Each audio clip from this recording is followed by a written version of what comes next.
Hello student, आप सभी का स्वागत है पॉलिटी बाय पाटिल में। स्टूडेंट, आज का क्वेश्चन है निम्नलिखित में से कौन सा भारत की परमाणु नीति के बारे में सही नहीं है। तो परमाणु नीति के बारे में क्या सही नहीं है उसके बारे में कहा गया है। तो ये पोखरण सेकंड चरण के बाद भारत ने एनपीटी और सीटीबीटी पर हस्ताक्षर करने पर सहमति व्यक्त की। इसमें से ये सही नहीं है। और विश्वसनीय न्यूनतम परमाणु निवारण पहला ऑप्शन। दूसरा ऑप्शन है प्रथम उपयोग नहीं। तीसरा है चौथा है होमी जे पापा परमाणु कार्यक्रम के वास्तुकारक हैं। तो एनालिसिस करते हैं। विश्वसनीय न्यूनतम परमाणु निवारण क्या है। भारत का परमाणु सिद्धांत एक विश्वसनीय न्यूनतम परमाणु निवारण बनाए रखने पर जोर देता है। यह नीति सुनिश्चित करती है कि भारत के पास विरोधियों द्वारा परमाणु हमले के प्रयास को रोकने के लिए पर्याप्त परमाणु शस्त्रागार है। प्रथम उपयोग नहीं। भारत ने नो फास्ट यूज NFU नीति अपनाई है, जिसका अर्थ है कि परमाणु हथियारों का उपयोग तब तक नहीं करेगा जब तक कि पहले किसी विरोधी द्वारा परमाणु हथियार का उपयोग करके हमला न किया जाए। इस नीति का उद्देश्य था परमाणु संघर्ष के जोखिम को कम करना और सामरिक स्थिरता को बढ़ावा देना। ओके। होमी जे भाभा भारत के परमाणु कार्यक्रम के वास्तुकारक हैं। होमी जे भाभा को व्यापक रूप से भारत के परमाणु कार्यक्रम का जनक माना जाता है। उन्होंने भारत के परमाणु ऊर्जा प्रयासों के लिए ढांचे और दिशा स्थापित करने में महत्वपूर्ण भूमिका निभाई। ओके।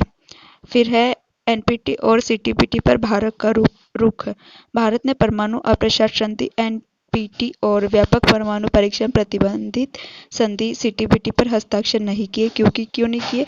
इसका उद्देश्य था कि परमाणु हथियारों के प्रचार को रोकने और परमाणु ऊर्जा के शांतिपूर्वक उपयोग को बढ़ावा देना था, जबकि सीटीबीटी का उद्देश्य था नागरिक और सैन्य दोनों उद्देश्यों के लिए था। सभी परमाणु विस्फोटों पर प्रतिबंध लगाना था। इन संधियों पर हस्ताक्षर करने से भारत के इनकार का कारण सामरिक स्वायत्तता बनाए रखना और वैश्विक परमाणु व्यवस्था में कथित असमानता को दूर करना और उनका रुख है। फिर पोखरण सेकंड के बाद घटनाक्रम। 1998 में पोखरण सेकंड हुआ था। परमाणु परीक्षण के बाद भारत ने स्वयं को परमाणु हथियार संपन्न राज्य घोषित किया था, अपने परमाणु सिद्धांत को स्पष्ट किया। फिर है अंतर्राष्ट्रीय दबाव के बावजूद भारत ने वैश्विक परमाणु निःशस्त्रीकरण के लिए अधिक न्यायसंगत और व्यापक दृष्टिकोण की आवश्यकता का हवाला देते हुए कहा था कि एनपीटी और सीटीबीटी पर हस्ताक्षर न करने के लिए अपने रुख पर कायम रही थी। ओके।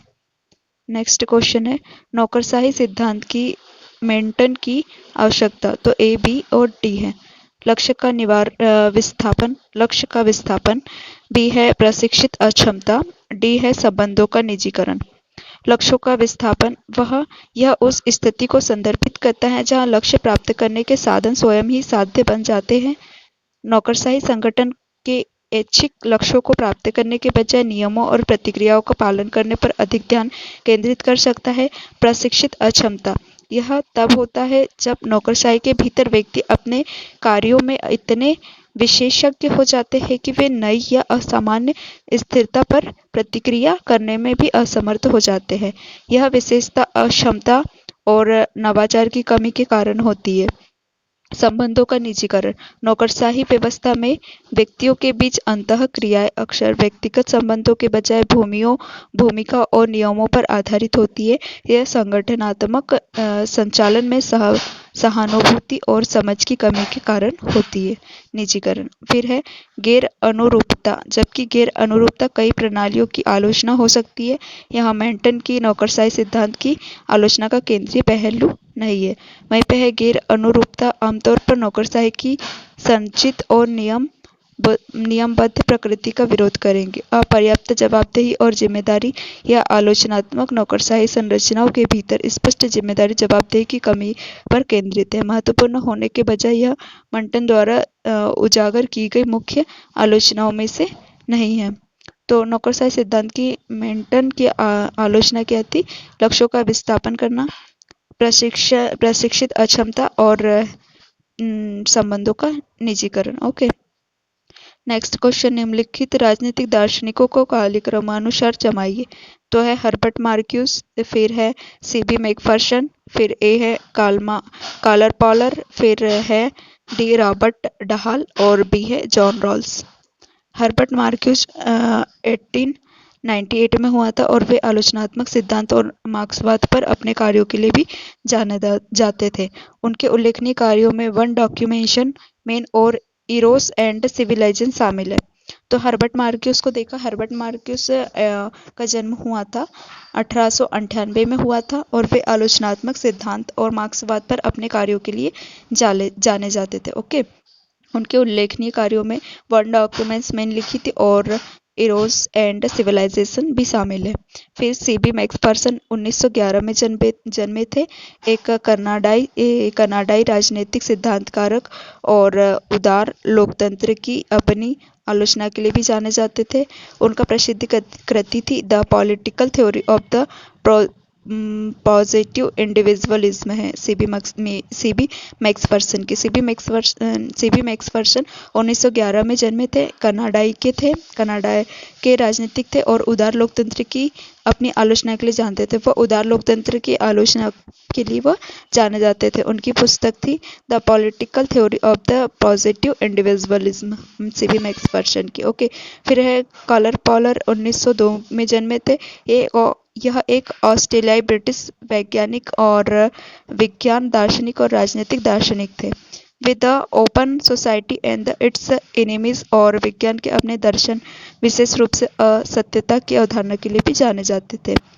फिर है रॉबर्ट डहाल 1915 में जन्मे थे, एक अमेरिकी राजनीतिक वैज्ञानिक और जो लोकतंत्र और राजनीतिक विश्लेषण पर अपने काम के लिए भी जाने जाते हैं। उनके प्रसिद्ध कार्यों में हु गवर्नेंस और लोकतंत्र और इनके आलोचक भी शामिल है। फिर है जॉन रॉल्स 1921 में जन्मे थे, एक अमेरिकी नैतिक और राजनीतिक दार्शनिक थे। अ थ्योरी ऑफ जस्टिस के लिए सबसे अधिक जाने जाते थे और न्याय के सिद्धांत को निष्पक्षता के रूप में पेश किया था। ओके, तो हमें ये कालिक क्रमानुसार दिखाई देते हैं।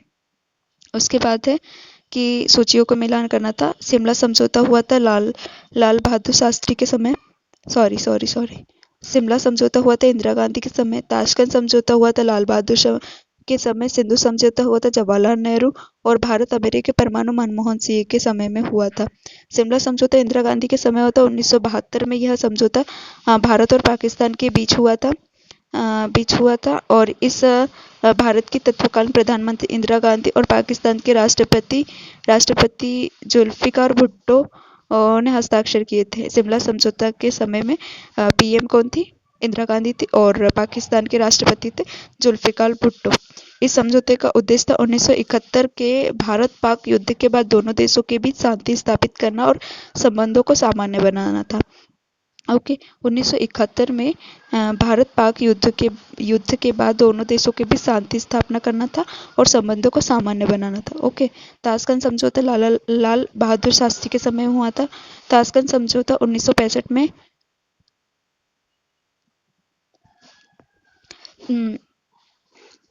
ताशकंद समझौता कब हुआ था? लाल बहादुर शास्त्री के समय 1965 में। भारत पाकिस्तान 1966 में हुआ था। इस पर भारत के तत्कालीन प्रधानमंत्री लाल बहादुर शास्त्री और पाकिस्तान के राष्ट्रपति अयूब खान ने हस्ताक्षर किए थे। इस समझौते का उद्देश्य था दोनों देशों के बीच आर्थिक और राजनयिक संबंधों को पुनर्स्थापित करना था। ओके, ताशकंद समझौता हुआ था लाल बहादुर शास्त्री के समय हुआ था 1965 में। भारत और पाकिस्तान युद्ध के समय 1966 में हुआ था। भारत के प्रधानमंत्री थे लाल बहादुर शास्त्री और पाकिस्तान के थे अयूब खान। इनका उद्देश्य था कि दोनों देशों के बीच आर्थिक और राजनीतिक संबंधों को पुनर्स्थापित करना था। वहीं पर सिंधु समझौता हुआ था जवाहरलाल नेहरू के समय में 1960 के दशक में। यह तत्कालीन प्रधानमंत्री जवाहरलाल नेहरू और पाकिस्तान के राष्ट्रपति अयूब खान के हस्ताक्षर किए थे। विश्व बैंक तीसरे पक्ष के मध्यस्थ के रूप में कार्य कर रहा था। यह संधि सिंधु नदी प्रणाली में जल संसाधनों के वितरण और प्रबंधन से संबंधित है। ओके, फिर है भारत अमेरिका परमाणु समझौता मनमोहन सिंह के समय हुआ था। भारत अमेरिका परमाणु समझौता, जिसे 123 समझौता भी कहा गया, 2008 में हुआ था। यह भारत के तत्कालीन प्रधानमंत्री मनमोहन सिंह के कार्यकाल में हुआ था। इस समझौते ने भारत और संयुक्त राज्य अमेरिका के बीच असैनिक परमाणु व्यापार की अनुमति दी, जिससे उनके द्विपक्षीय संबंधों को महत्वपूर्ण बनाया गया। ओके, तो हमें ये क्रमानुसार दिखाई देते हैं।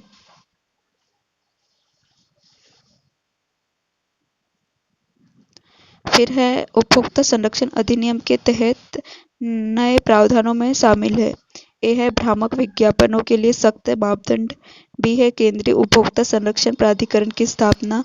सी है ई कॉमर्स प्रत्यक्ष बिक्री का समावेश। डी है मध्यस्थता के माध्यम से वैकल्पिक विवाद समाधान।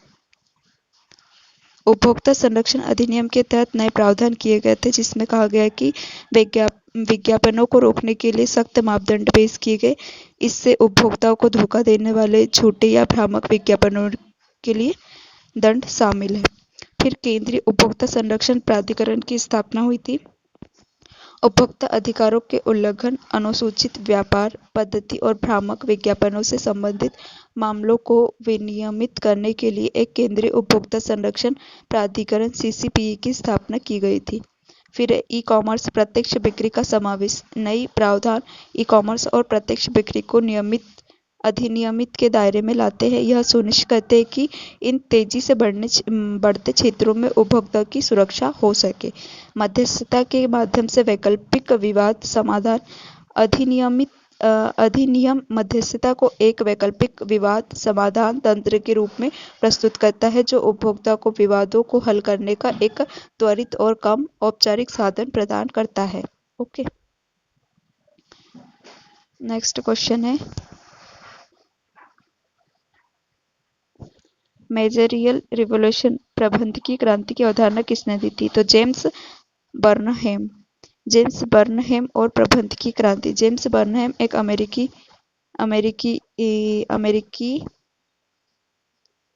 दार्शनिक और राजनीतिक सिद्धांतकारक थे। 1941 में प्रकाशित अपनी पुस्तक द मैनेजरियल रिवॉल्यूशन के लिए जाने जाते थे। इस पुस्तक में बर्नहेम ने तर्क दिया कि पारस्परिक पूंजीवाद घट रहा है और प्रबंधकों और तकनीकियों द्वारा नियंत्रित आर्थिक संगठन के रूप में से प्रतिस्थापित किया जा रहा है। उन्होंने कहा कि सत्ता पूंजी मालिकों से एक नए प्रबंधकीय वर्ग में स्थानांतरित हो रही है, जो बड़े निगमों और राज्य नौकरशाही के भीतर उत्पादन और निर्णय लेने को नियंत्रित करते। इस अवधारणा ने समाज और अर्थव्यवस्था की संरचना में भी एक परिवर्तन का सुझाव दिया, जहां प्रबंधकीय वर्ग ने वास्तविक शक्ति रखी, चाहे मौजूदा राजनीतिक व्यवस्था कुछ भी हो।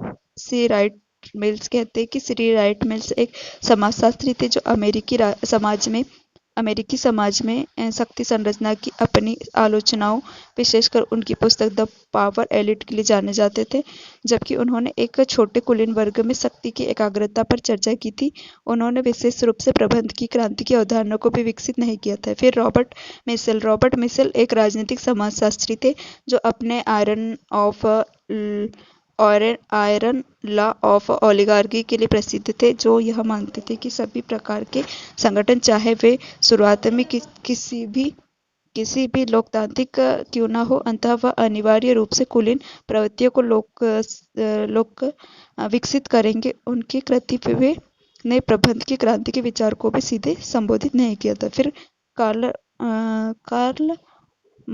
कार्ल मार्लेम एक समाजशास्त्री थे, जो ज्ञान और विचारधारा के समाजशास्त्र पर अपनी कृति के लिए जाने जाते थे, क्योंकि उन्होंने समाज में बुद्धिजीवियों की भूमिका और विचारों के प्रचार का पता लगाया। उन्होंने प्रबंधकीय क्रांति